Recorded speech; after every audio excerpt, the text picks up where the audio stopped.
La morale de l'astrologie, telle que je la conçois, ça peut se résumer en une formule, le savoir attendre.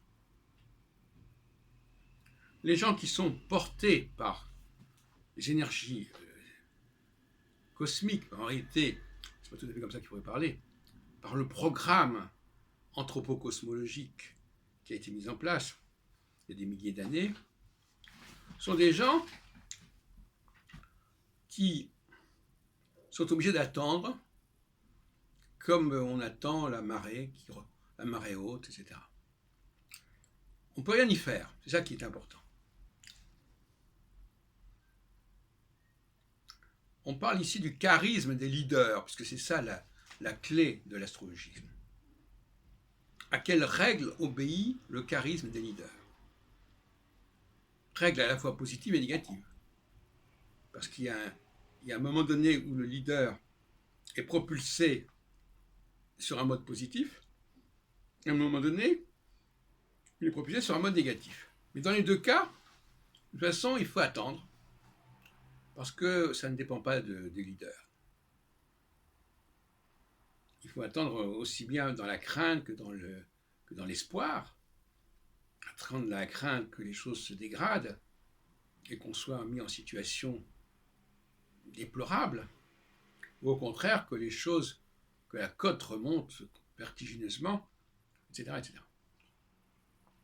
Mais ce que je veux dire ici, c'est que on n'y peut rien.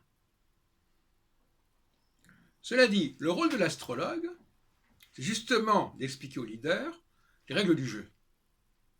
Parce que attendre, sans très bien savoir ce qu'on attend et combien de temps on va attendre, c'est pas très drôle. En revanche, si je dis à quelqu'un qui est un leader dans son domaine, vous avez encore 3 ans à attendre avant qu'il y ait une nouvelle vague qui vous soulève, ben là, il sait ce qu'il en est. Comme on dit, un homme averti en vaut deux. Et c'est justement ça qui est intéressant. Puisque, quelque part, ça vient, ça vous tombe dessus, en quelque sorte. Cette grâce particulière. Tout d'un coup, que les gens viennent à vous. On n'y peut rien. On ne peut rien y faire. Et si on s'essaye avant l'heure, ça ne va pas fonctionner. Avant l'heure, c'est pas l'heure, après l'heure, c'est plus l'heure. Ça, c'est une règle qu'on peut adopter en astrologie. Donc, forcément, très important d'avoir une idée de calendrier. Et ça, que j'emploie le mot calendrier volontairement. On parle d'un calendrier électoral où les gens décident qu'à tel moment, les choses seront comme ci, comme cela. Mais, vous savez bien, ce calendrier électoral va se plier forcément au calendrier astrologique, puisque, quelque part, ce sont les gens qui seront en phase avec la chronologie de ce calendrier électoral qui en profiteront. Et donc, ce n'est jamais sans effet. Mais inversement, en dehors du calendrier électoral, il peut y avoir d'autres échéances qui peuvent se mettre en place et qui vont corriger, modifier, remettre en cause le calendrier électoral quand elles n'ont pas coïncidé avec lui. Et comment coïncider avec lui, puisque de toute façon, ceux qui ont été en ligne de mire à un moment donné ne vont pas le rester indéfiniment.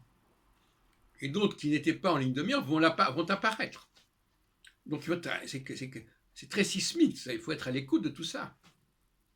Contrôler ce qui se passe, contrôler les gens qui montent et les gens qui descendent. Savoir combien de temps ces gens-là qui montent ou qui descendent, quel est le temps qui leur est imparti, dans combien de temps ils vont être en mesure de faire ce qu'ils ont à faire, sans aller au-delà de ce temps-là. Le gouvernement, ça va devenir de plus en plus la capacité à distribuer le temps entre ceux qui ont des choses à faire et à dire qui ont un potentiel de gouvernance important.